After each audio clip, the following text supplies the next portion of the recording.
Welcome to the OtherWorldsGG Community Cast. This is episode number 22. I am Table for Two, and joining me today is Melified. How you doing, Mel? Doing all right. How are you? Oh, I'm doing okay. Just still getting acclimated to my new living situation, and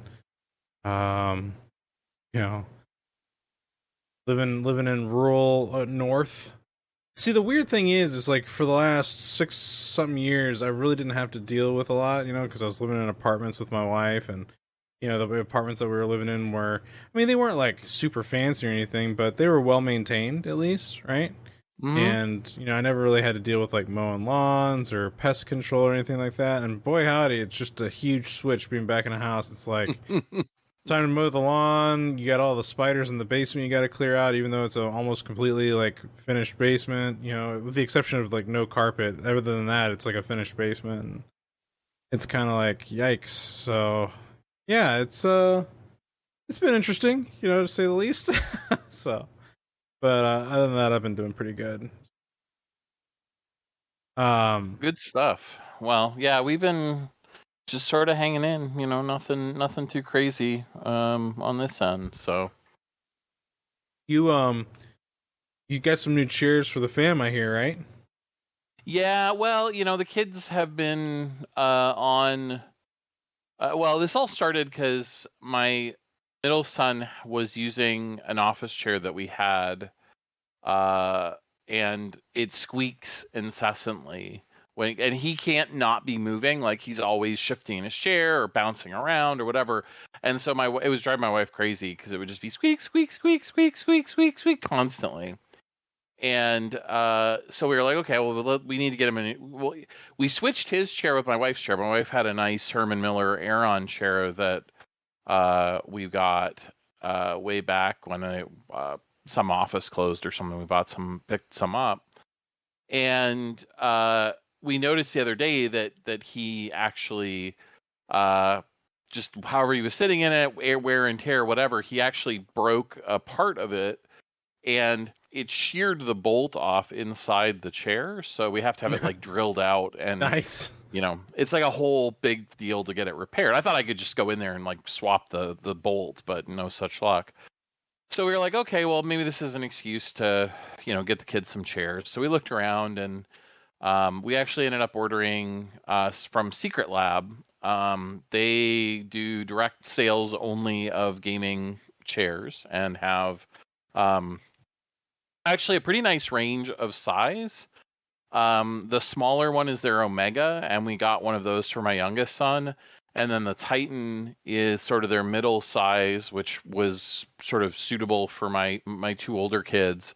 And they actually have a Titan XL, which is their big guy chair. So it goes up to 390 pounds and is suitable for people up to 6'11". So yeah, it's like 5'11" to 6'11", I think, if I'm remembering correctly.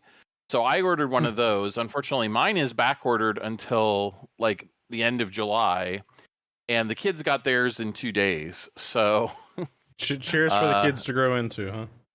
Yes. Well, and they're in them all day because we do homeschool, and so they're at their computer quite a bit, just as many of us are on the weekends and stuff, or especially now during lockdown. So, I always feel like if it's something you're going to use that much, like get the one that you're going to like. Money. And get the one, yeah, because you're going to use it all the time.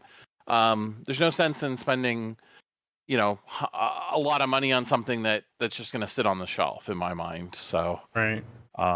We'll see how it goes. They have a 49-day return policy, weirdly enough. So if we don't like them, we have some opportunity to send them back.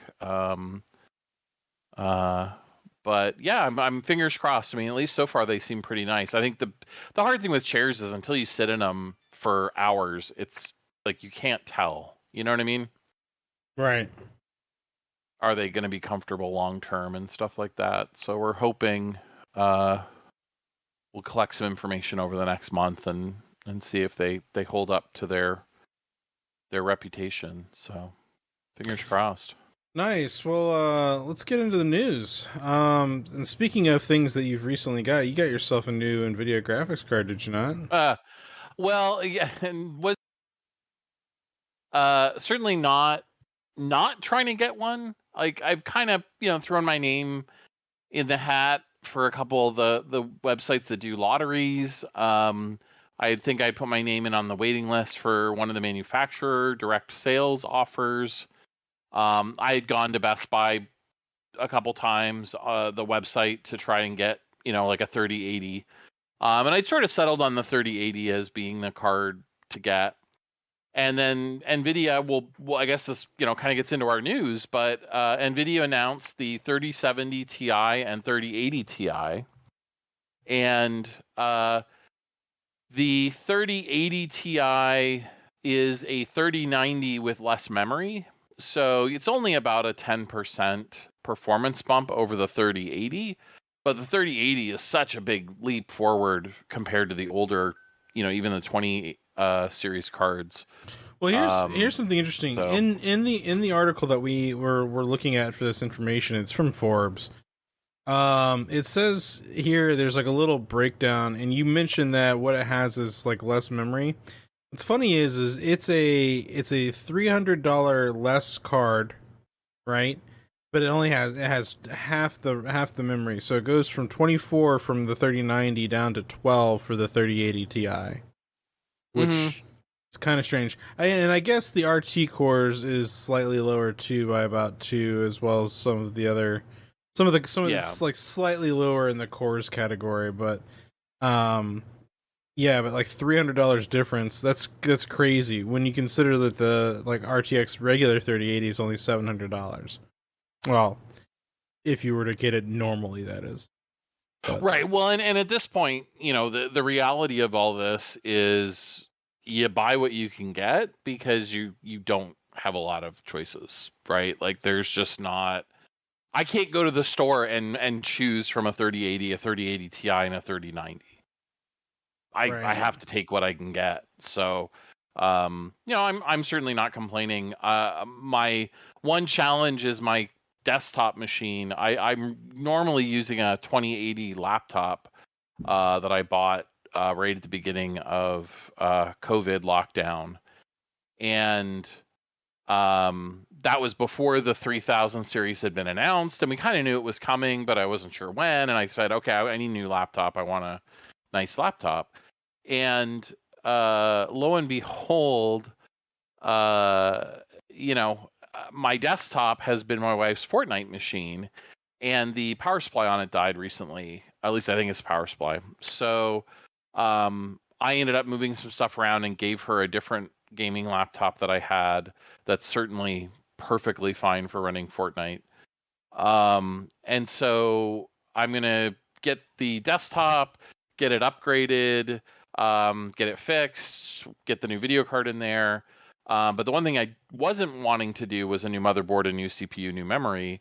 So I'm definitely going to be a little bit constrained because I'm on a 6700 i7 on there, which is definitely an older chip at this point. It's only 4-core. Mm-hmm. But it'll hold me over. And then my hope is next year, we'll start to see availability improve and costs come down on memory, CPUs, and then I can upgrade it at that point. Yeah, I'm really curious to see where things go with the GPU market with everything that's been going on, but yeah, it'll be interesting to see. Moving right along, I know that in our Discord and a few of the other Discords that I've been in, this piece of news has definitely been talked about. I don't know if we've mentioned it on any of our shows or not, but prior to this, but we're gonna take a minute to definitely talk about it now. And that is that Valve is working on a Switch-like portable gaming PC, and I think in theory that's an interesting idea, but I don't know. I really don't know where people get the idea to do these kind of things. Now, Valve's foray into hardware hasn't been the best.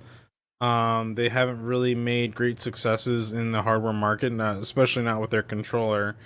Their VR kit is something to be desired, especially at that price point. And um, their Steam Link was kind of an interesting, endeavor, which they eventually, because it started out they were going to do like the Steam machines, and you can get like the Valve OS or whatever, which was like a Linux based thing, and anybody could use it. And then they went to the Steam Link, and then they were just like, screw, we're just going to do this app that you can install on your phone, and just kind of like left it at that. But now they're moving towards this Switch like portable gaming PC, and I guess this is coming out of the market that is the handhelds that we've been seeing come out of these different groups, like the GDP win, Mm. and so on and so forth. And there's a handful of like Asian market handheld devices that are very similar. But the thing that kills me is what this reminds me of more than anything is I feel like I've seen this before. And where we've seen this before is when there was the laptop phase that went into the netbook phase, that went into like the tablet netbook phase, right? Where it was like it was a netbook but the screen detaches because it's actually like a tablet, right? It was like a little Windows device or whatever. So like we've kind of been here before, but specifically what I'm thinking of is when Razer went into their foray with Windows tablets, and they had this big like thing that you could put it in that had the controller handles on the sides, and it essentially was a really expensive Windows tablet that you could play games on. Mm-hmm. And the fact that at that time, even then, that kind of technology wasn't taking off or gaining interest. I mean, hell, even Nvidia went down this road when they did the Shield portable. The original Shield handheld, Right, and then right, which I have tablet. one, and Yep. right, Yep. and then they went to the tablet, and I think Alien Pickle Jim has one of those, and then they went to the Shield TVs, which I think like everybody who's anybody has one of those now that's into gaming and multimedia, because they are powerful little multimedia boxes, right? And they do some really cool stuff, but on top of that, it's kind of like Nvidia figured out their niche with that, just like I feel like Valve at one point figured out their niche of going with the Steam Link app. Why we're revisiting this marketplace just is baffling to me. I even the Switch is an interesting piece of technology where I've got a bunch of coworkers, right? And it's funny because they all have these Switches, and they'll get together and they'll play Monster Hunter, right? Like they'll meet up over at someone's house and they'll play Monster Hunter together. But like I talk to them, it's not, they don't play much else, right? It's like they'll play some Monster Hunter together, but like individually they don't go anywhere and play their Switches. They'll just play them at home, and I find that funny, because in a world where like we've got this mobile market that's kind of booming right now, right? Mm-hmm. With gaming, and we talked about this in our one of our last shows, especially with like the esports stuff, the mobile esports and things like that. I just don't know why Valve is wanting to make a jump in this direction. Maybe you can. I'm going to shut up for a second, but I want your thoughts on this, Malified. Let's see where to start. Like you, I've watched this space with interest from afar. The problem with these handheld PCs typically has been, it's just too many compromises, right? Either are getting a very, very substandard graphics card, which means you can't play a lot of games, which if you're buying it for gaming kind of defeats the purpose. Or you get, basically zero battery life. Hell, I had a 2-inch thick, 17-inch desktop replacement laptop, gaming laptop, and the battery was good for 45 minutes. Like wasn't it wasn't worth much as a laptop. So like the handhelds, I've wanted to love them, but I have never found one that I could live with the choices. And the Switch is probably the best of those, but like I can't play the Switch undocked. The screen's just too small for me. My eyes are bad, and even with glasses, I find it just hard to see what's going on. So I can only imagine it being, much worse on a PC based. Windows is not designed for touch. It is not. Well, not. It has support, but it's certainly not the first class citizen of the Windows design. Right. So, I want to love it, but I just haven't seen one that's made sense. Maybe Valve can sort of pull it off, right? Maybe Valve can kind of get all the pieces together and make the right choices and come out with something that blows our socks off. But here's the other thing, right? Let's say they do that. Let's say they make an amazing gaming machine, but it's $2,400, right? Like you're gonna have to give something up. Performance, price, or power. Well, you get two of the three is typically how that works. So, I don't know. And the thing with it is like, the thing about PC gaming and this is me, and from my view, the thing about PC gaming is variety, right? Is the options, is the ability to choose this, and that, or how I want to play, what controllers I want to use, what keyboard, like what are my peripherals, right? Like I get so much freedom of choice on the PC, as where I feel like, unless this thing's going to have some kind of dock like a Switch, I don't see where the win is here. Other than like, and if you're going to have a dock for it, then at the end of the day, you might as well just get like a desktop replacement laptop or something. Like, I don't know. Well, and there's there is that form factor, right? Like the Switch form factor has appeal. But a PC, there are games you cannot play without a keyboard, right? They're just and a mouse. And so what do you do with those on that? Do you simulate the mouse with the little joystick? Do you have some sort of flip out keyboard? Like, and if anything's been proven, their controller was just not good, because they were like, well, we can simulate that with the no Valve, stop. So anyway, the controller. It'll be interesting to see where they go with this, and like where things. So I'm definitely curious to see what happens, but my view is like, we've been here before and we've seen what happens. So, but speaking of the Switch, Nintendo does plan on an upgraded Switch replacement as soon as possibly September. According to an article we saw, they were mentioning something as early as July, starting production, I believe.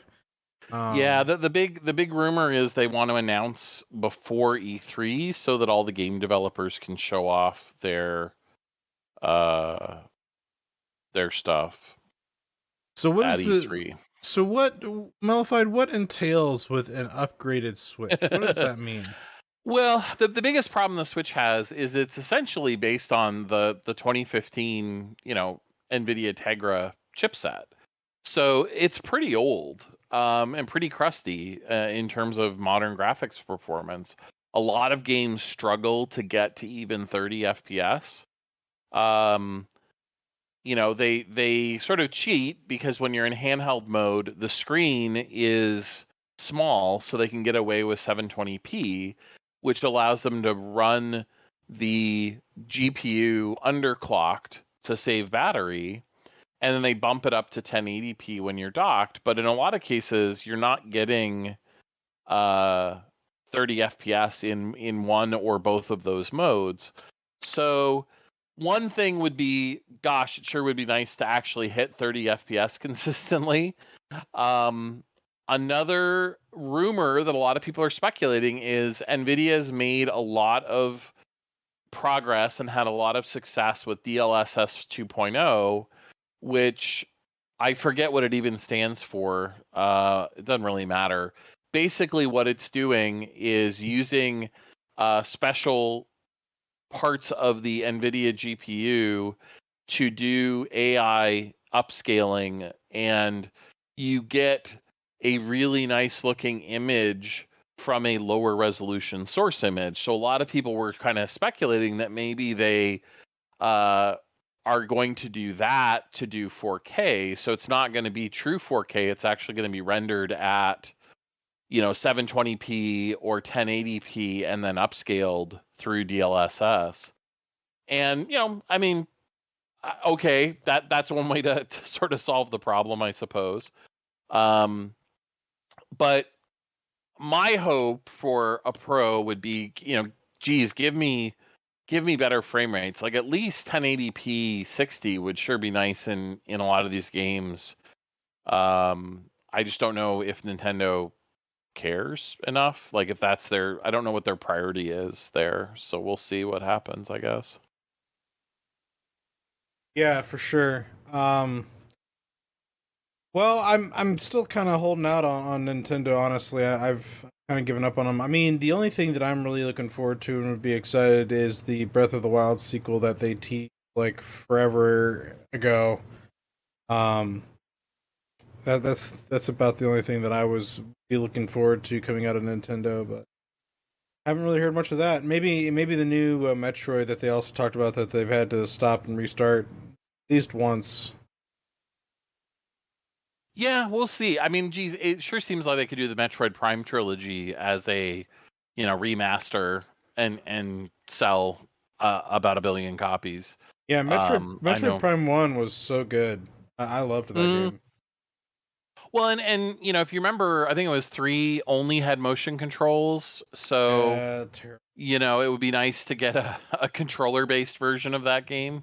Well, they put out for what it's worth, they put out a what is it? A Skyward Sword remaster, but it was also still kind of motion control because that game was so built around motion controls that you can play it with a controller, but it's got some janky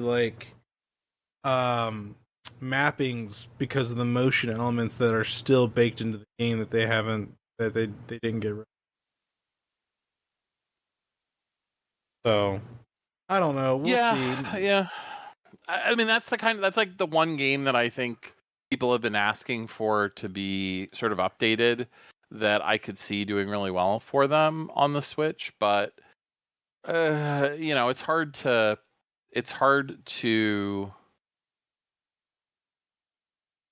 imagine what Nintendo needs 4K for.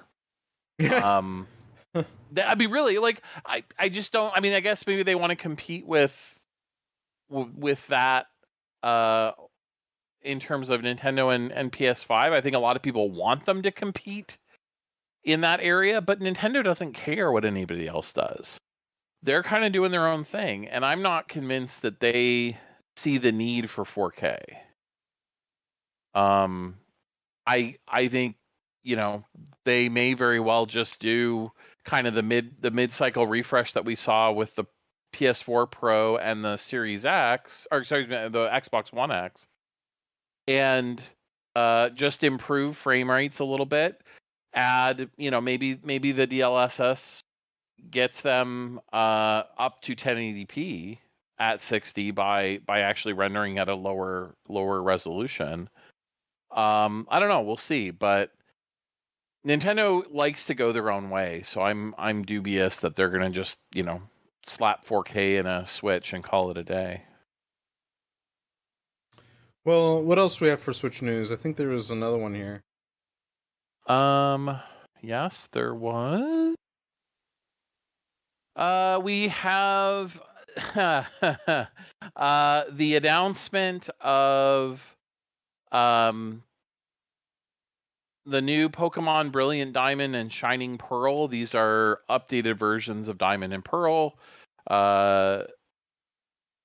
Sure, more Pokemon. It's going to sell a lot of copies. They just might as well have a machine to print money when it comes to Pokemon. So yeah, wouldn't it be funny if they just came out with like a Pokemon only device? All you do is you can only play Pokemon, and it's like shaped like a Pokedex or whatever. I don't know. Well, and they've got the bank service now that's like I think $15 a year or something, so you can save all your Pokemon and move them between games and all that. So they found a way to like monetize it even on the standard console versions, not even talking about Pokemon Go, the portable version. So Wow. good for them. Good for them. Well, I while we're talking about announcements, Microsoft and Bethesda are going to be doing a joint announcement at E3. It'll be interesting to hear, what they're going to show there. A lot of people are really excited to see something from Bethesda on Starfield, their new sci-fi game. The rumor is that there's finally going to be some actual Starfield shit. So, yep, fingers crossed.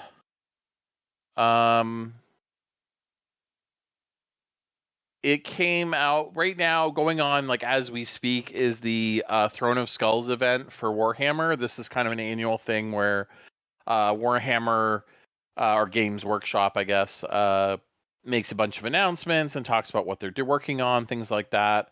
One really cool announcement we got was the upcoming Warhammer 40k Darktide, which is the Vermintide but set in the sci-fi Warhammer universe. Is actually being co-written by Dan Abnett. If you don't know that name, he's written a ton of the Warhammer lore books.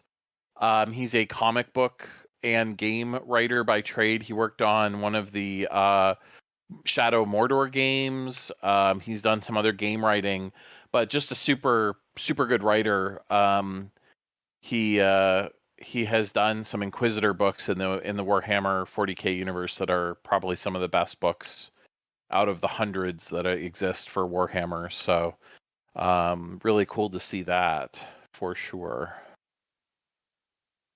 I think game writing is kind of an underrated. A lot of people just skip the story, but a good story really makes a game stand out in my mind. Absolutely. What's interesting too about this Warhammer stuff is it's going on like all the different storefronts, like Steam and GOG. I think Humble has it going. What's funny is on GOG they have the Warhammer Skull like gift pack that's for free that they have, and it's got a free Warhammer game in it too, which is kind of fun. And I think they're the only ones that are doing a free gift pack thing giveaway. That's true. I know there's some free DLC coming out for Vermintide, but that's of course on all platforms. Vermintide 2 specifically. And certainly other games had, discounted paid DLC and things like that. There were, I think, 3 free-to-play games that came out though. Yeah, on MMO. Steam and mobile. So, yeah, there was an MMO and. Yeah, so there's no shortage of Warhammer stuff to keep us busy for the next while, I'm sure. Well, while we're talking about Xbox, there was an interesting story that came out of an interview with one of the European teams for Xbox, where they claimed that Microsoft has the exclusive rights to Dolby Vision and Dolby Atmos for 2 more years.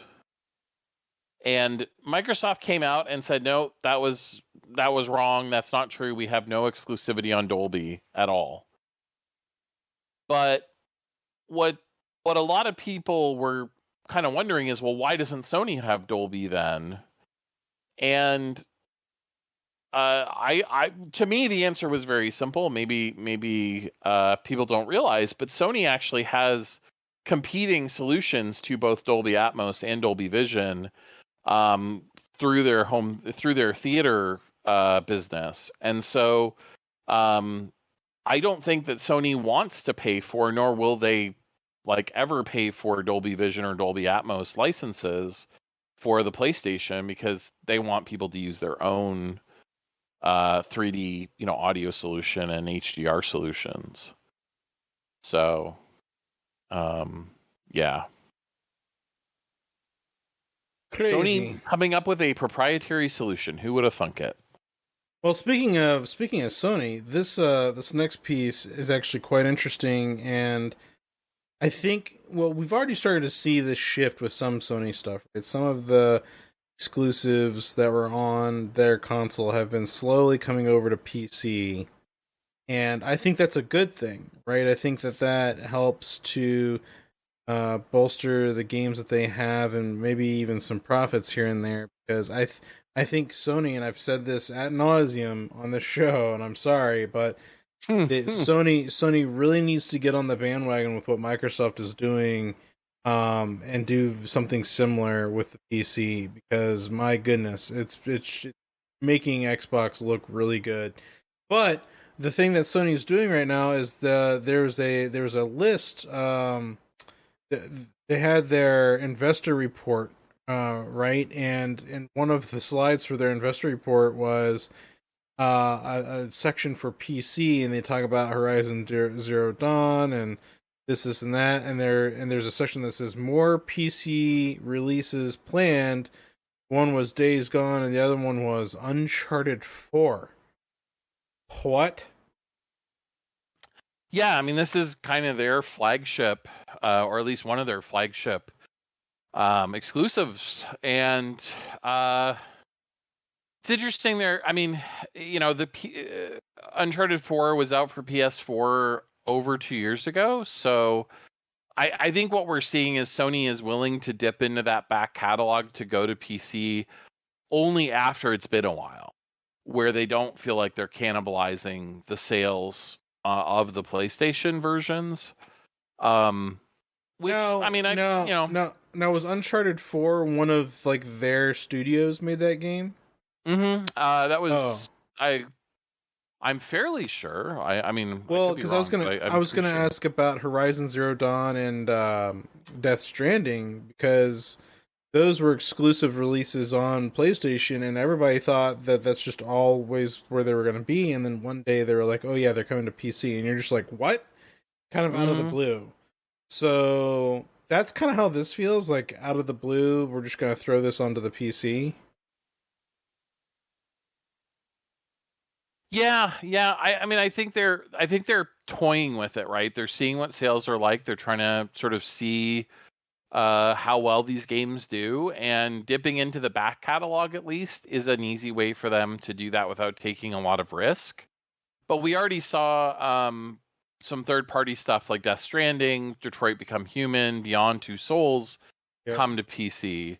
So I mean, to some extent, Sony knows that there are a certain number of people that are going to buy the PlayStation for those exclusives to get them when they come out. But I think what they've realized is there's a lot more people who will not play those games if they're not on PC. And so they're taking them bat, or making the working under the assumption that they can get more money by releasing these things on PC eventually, because they're getting people who would never buy a PlayStation. Right. I mean, and then the PC market is quite large, so I mean, it only to me makes sense to bring them there. So, but yeah. So what else we got here for the PlayStation news? Didn't have a lot. It was only a couple of stories. It looked like. No, yeah, we didn't have too much. The other thing was just that God of War 2 got delayed until 2022.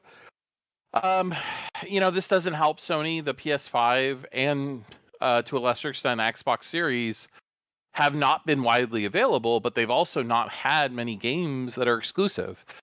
And this was one of the big ones that a lot of people were really excited about, because the remade version of God of War, the remake, was really, really good on PS4. And so this game, a lot of people were excited about, and it's now even further out, which on one hand, maybe it doesn't hurt them because they're still selling every PlayStation 5 they can make.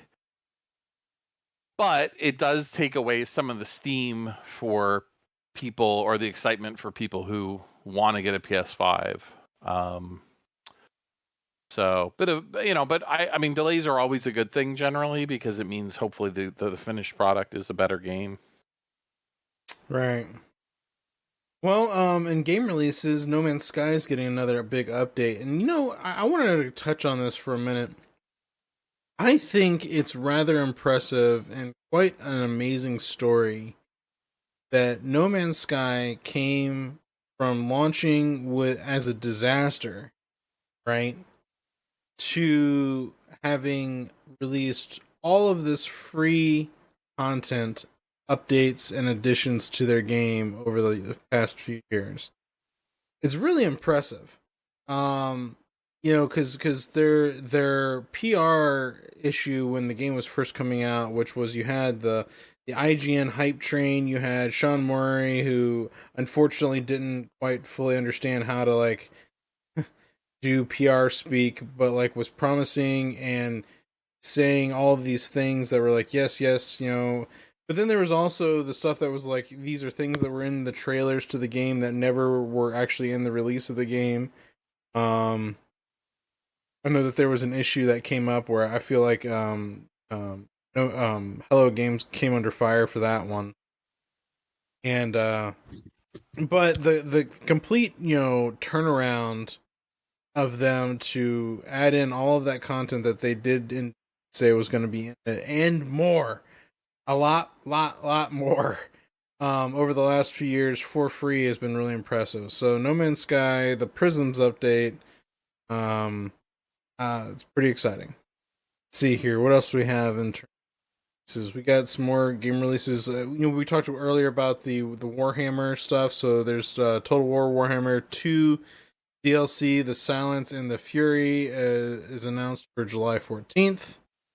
Warhammer Vermintide 2 Sisters of the Thorn Career is now available on PC and coming out on consoles on the 30th.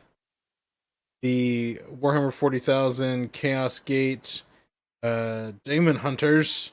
It's kind of, maybe it's like a Warhammer XCOM. Do you know more about that? Yeah, they're describing it as a turn-based tactical RPG, so that's kind of where I got Warhammer XCOM from. It'll be interesting to see how it actually plays. All we got was a pre-rendered teaser trailer for it, but that is coming out next year, so definitely interested to see what they do there.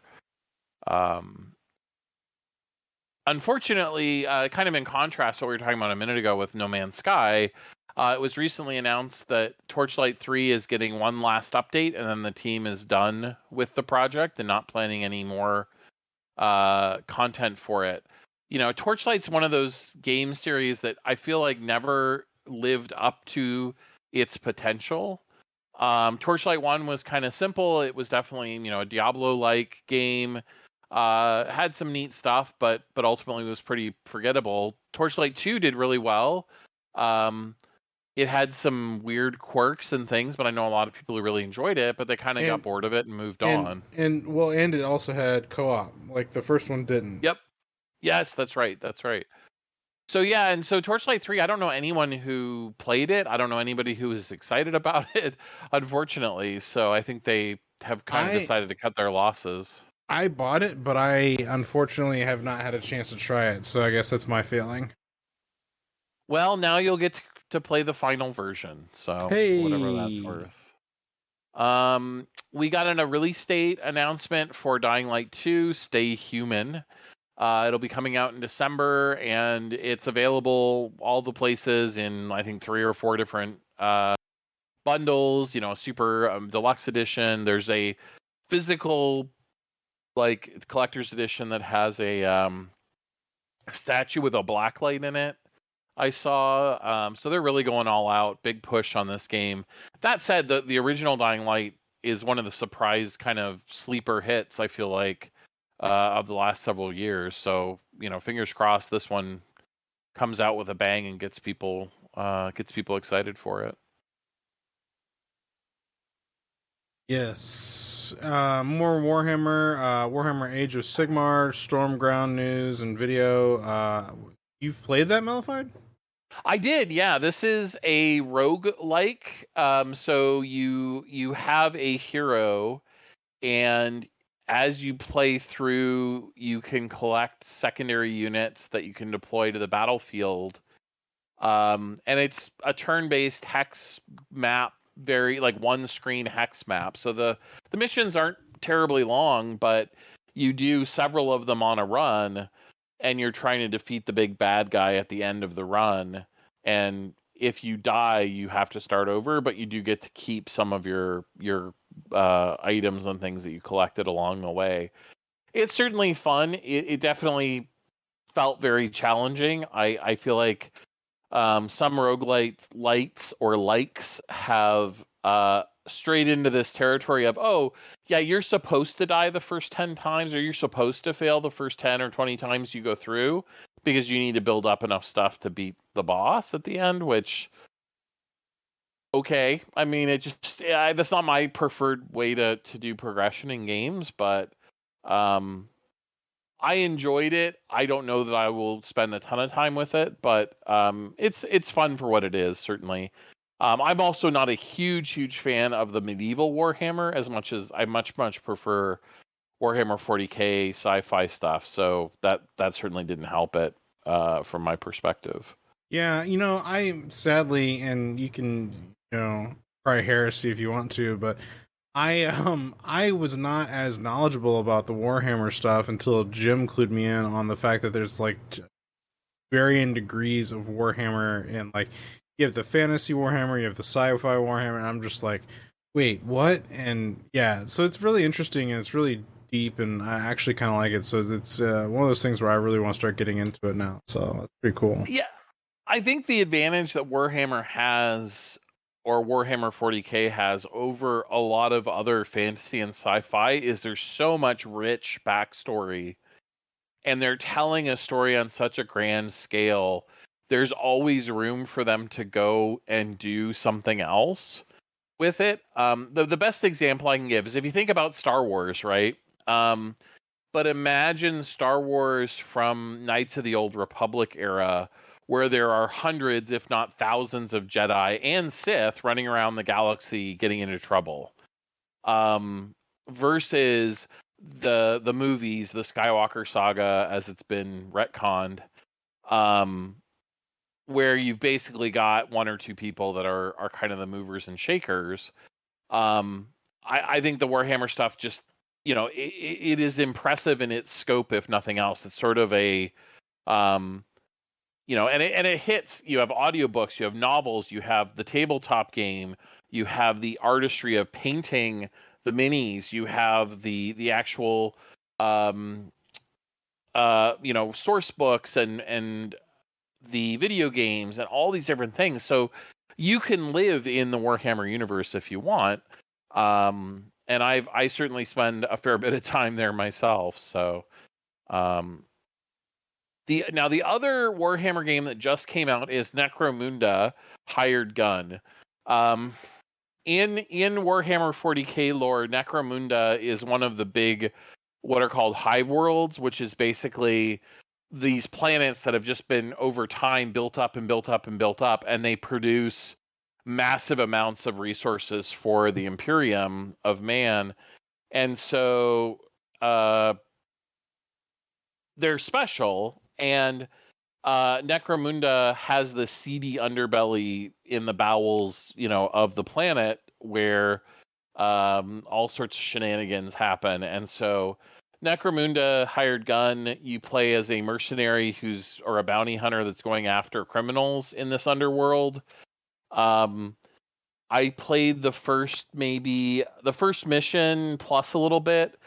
It plays very much like the new Doom games in that it is frenetic. It is super fast paced.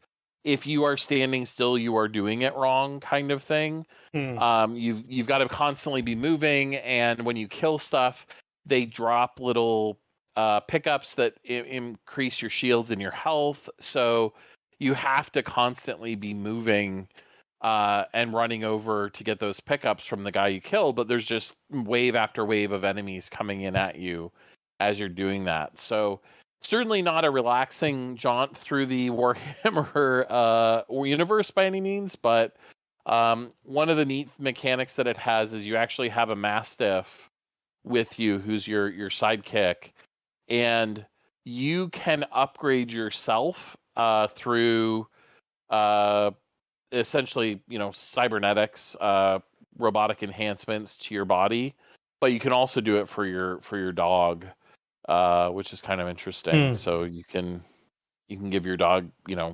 cyber hearing and better eyesight and smell and things like this. So, and they have actual gameplay effects, so it's kind of neat. One of the other, yeah, go ahead. I was going to say one of the other game announcements that we've had, I guess there's going to be a reveal for it on June 9th, is that there's going to be a new Battlefield game. I don't know how to feel about this. If it's not the 2142-2, then I'm kind of not interested. So they have, I have heard rumors that it's it's certainly not historical. It's either modern day or future. So it'll be interesting to see what that looks like. I think, Battlefield 4 was the height of the series for me in terms of multiplayer with the Conquest mode. I haven't really liked the newer 1 and 5.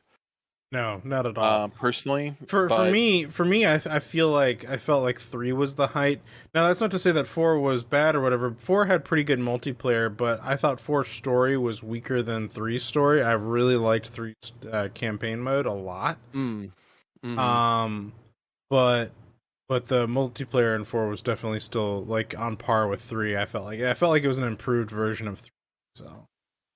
Well, and they screwed it up, right? Like at first, yeah. Early on, there were a lot of problems, and so I think that left the sour taste in a lot of people's mouth, and I certainly understand that. But once they fixed the Conquest mode, it was so much fun. Yes. To get in there and do that. So, and the scope was just unrivaled. Like I still don't think there's very many games doing the kind of gameplay that Battlefield's doing on that scale, but. We'll see. I have high hopes that they'll kind of turn it around. Call of Duty's certainly been doing very well. It's basically all Activision knows how to make these days, though. So I'm thinking Battlefield could come in and do something different and steal their lunch. Yeah, for sure. Another thing that kind of a piece of miscellaneous news that we've got going on here is about CD Projekt. Yeah. So Cyberpunk launched with a very good mix of reviews. A lot of people loved it. A lot of people hated it. A lot of people were meh about it. Yep. But their game director stepped down and actually left the company, so they've appointed a new game director. I believe. What's the person's name here? Gabriel. I'm not even gonna try to pronounce that last name. But they joined back in January of 2020 as the creative director for Cyberpunk, and now they are going to be the new. Well, hold on a second. Creative director. Well, what was the other one? So I thought full on game director. I guess it is now. Yes. So just creative director. Okay, yeah. So there we go.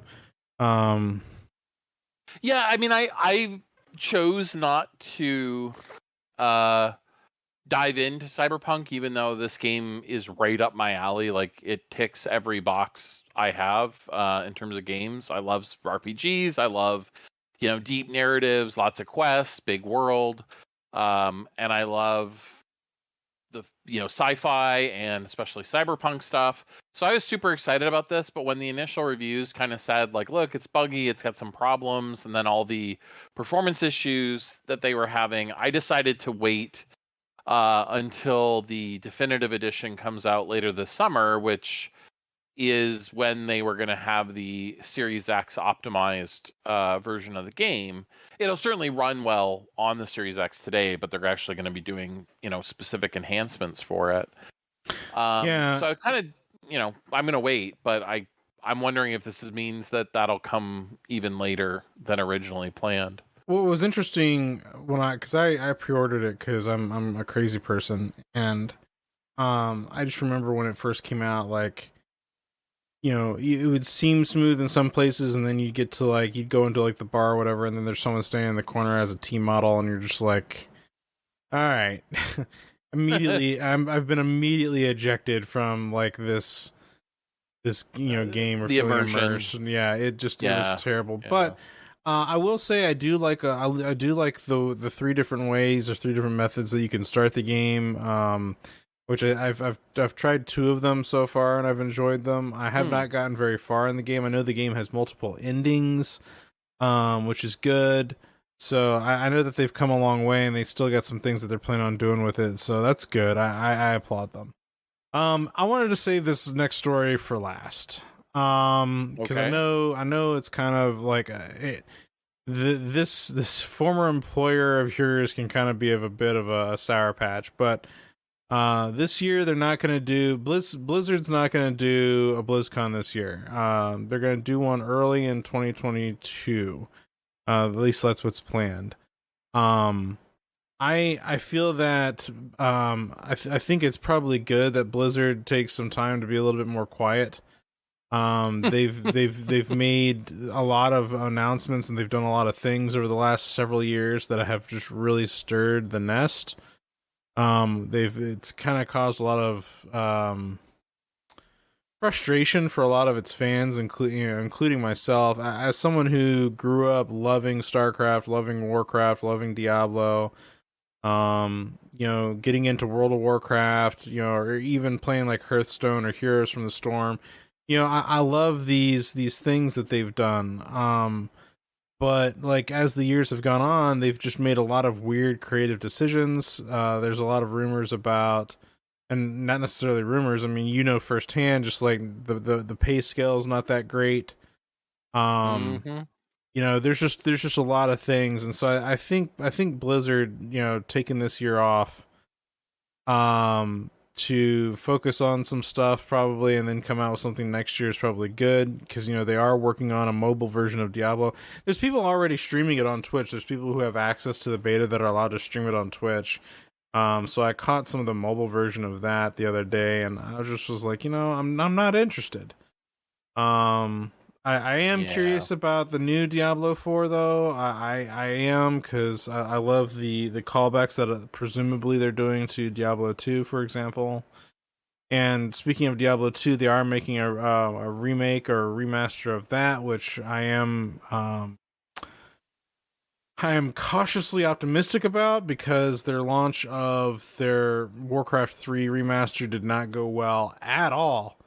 I'm still pissed about that. Like, that is just uncalled for on their part. They could have done a way better job with that. So yeah, it's interesting. I mean, BlizzCon was always sort of an afterthought, right? Like, it was, hey, we're doing a bunch of stuff, let's go show it at BlizzCon initially. And then it became kind of its own thing where they actually were planning releases and announcements around BlizzCon. And I think, at the end of the day, they just haven't had a lot to show the last BlizzCon or two, depending on who you ask. So this may very well just be like, we don't have anything ready in time for when we would normally hold BlizzCon in November. So, and I think they're making the right choice in that case, right? They need to have enough to make it worth people's while to go to the show or to stream the show. Yeah, speaking they even of... had... Go ahead. Go ahead. I was going to say, they even had DirecTV. Like, if you couldn't go in person the last few years, you could go on DirecTV and buy a pay-per-view of the event. And so wild. That was pretty popular because you got all the freebies that they would give away. Just like if you went in person, they would mail you the stuff. So I know a lot of people did that just for the loot. But yeah, that's wild. This actually just made me think though for a second, because we've got BlizzCon. I was thinking of, like, there's another big convention that usually happened every year, and that's the QuakeCon, right? So QuakeCon was a big thing every year, and I find it rather interesting. So is Quake still underneath the eyed Bethesda stuff like ZeniMax? Yep. Is it? Yep. So it's interesting that that's all now owned by Microsoft. So I wonder how. Yeah. I wonder what kind of crazy money is going to get thrown at QuakeCon in the future because now Microsoft has that, or what QuakeCon will look like going forward. Yeah, I mean, it'll absolutely be really interesting. I don't think Microsoft quite knows what all they want to do. They have their own annual Xbox focused event that they've been doing in the Christmassy time, but they certainly have enough between the PC and Xbox to do more than one a year. So I could see them maybe making announcements on about first person shooters at QuakeCon, for example. Right. Yeah, it's QuakeCon. Well, at least when I was younger and in high school, I always kind of felt like the biggest, most epic LAN party ever. It's definitely, I think, kind of matured from that a little bit into something else, but yeah, I think that was absolutely the early days were that way for sure. So, and held in Arlington, Texas. So hey, old stomping grounds. But yeah, that's very interesting. I'm really kind of curious to see how these conventions and things and moving forward is going to go. I'm kind of curious about E3 this year. Because, in all honesty, I felt like E3 last year kind of gave me a little bit of renewed faith in E3 a little bit. Oddly enough, even though it was during the pandemic, the way things were kind of handled a little bit more, I felt like there was more buzz. It felt more buzzworthy. I would really love to see E3 get its mojo back. Because PAX kind of became this new thing, but man, like back in the day, the industry thing was E3, it was so important. It was such a huge thing, and then the decline of it, I think it got a little maybe it had too much politics, or I don't know. There's just some things definitely happened with the E3 brand that just kind of ruined it. Well, part of it is it's just really expensive, right? The cost of going to that show was astronomical. And so the value had to be there for you to be getting attention for your game, attention for your brand, things like that. And what the big guys realize is they don't really need the show. They could do their own conferences and, spend the same or less money and get more attention because they have the whole news cycle to themselves versus sharing it with every other publisher. Right. So, well, I'm almost wondering if that so Nintendo has gone off to do their Nintendo Direct, but it was always done in and around E3 though, when they started doing their Nintendo Direct stuff, and you definitely still see some Nintendo form or presence at E3. But then when Sony decided to stop, I'm wondering if that's actually something that's going to hurt Sony, with Sony not participating in E3 anymore. Or maybe that's changed. Maybe they're going to go to this one. Who knows? But I think Sony backing out of... Well, because they had that really weird E3 experience where I think a lot of people were just like, what the hell is going on, Sony? What was the last one that they did where it was just kind of this weird artsy thing? It was well, they did a couple of years where it was press only, and there was no show floor. It was just all meeting rooms. Mm-hmm. So I don't know, sort of what the hell they're doing. But I've done the giant booth and helped set it up and been there and done that whole thing. And I've done hey, we're going to have a little room. We need a couple computers running the demo build of the game to show off to the press. Right. Mm-hmm. And no, I never got the sense that anybody was super excited about those press ones, even the press. And now the press isn't even that significant compared to YouTube and especially Twitch. Mm-hmm. And the influencers from those platforms get, way more attention for your game than an article in a magazine or an article on a website. So that's where the money is shifting in terms of advertising, which also doesn't help E3. So yeah, I mean, it's going to be interesting to see how it evolves, but I agree. I feel like people are excited about it again, just because they've been so sort of isolated. This is an opportunity to sort of reconnect. Yeah, because the PAX events have all been regional, so it's not like one PAX event, and so it's kind of like it's kind of hard to get excited for PAX when they're just so regionally all over the place. E3 was kind of like that, and Gamescom out in Germany, right? Germany, yep. And Tokyo Game Show was the other big one. And I think, if I'm not mistaken, Gamescom is the biggest games convention in the world. I think it's like bigger than E3. I believe so. Yeah, it's huge. So, well, anyway, have to actually go to PAX to get the Super Flu, but now you can get it in the convenience of your own town. Ladies and gentlemen, Alien Pickle. Well, that's been our episode. We still have our giveaway going on over on our Discord. So if you head on over to discord.otherworlds.gg. Wow, let me say that again. discord.otherworlds.gg. You can join us there. There's tons of conversations going on, all kinds of fun shenanigans to be had. We do have a Minecraft server that we are trying to advertise a little bit more, so if you like playing Minecraft, come on over. Again, the giveaway is, once we get to 100 people in our Discord, we'll do 4 $25 gift card giveaways, one a week for 4 weeks. So, yeah, that's pretty exciting stuff. We'll see you guys in the next episode. This has been episode number 22. Yeehaw.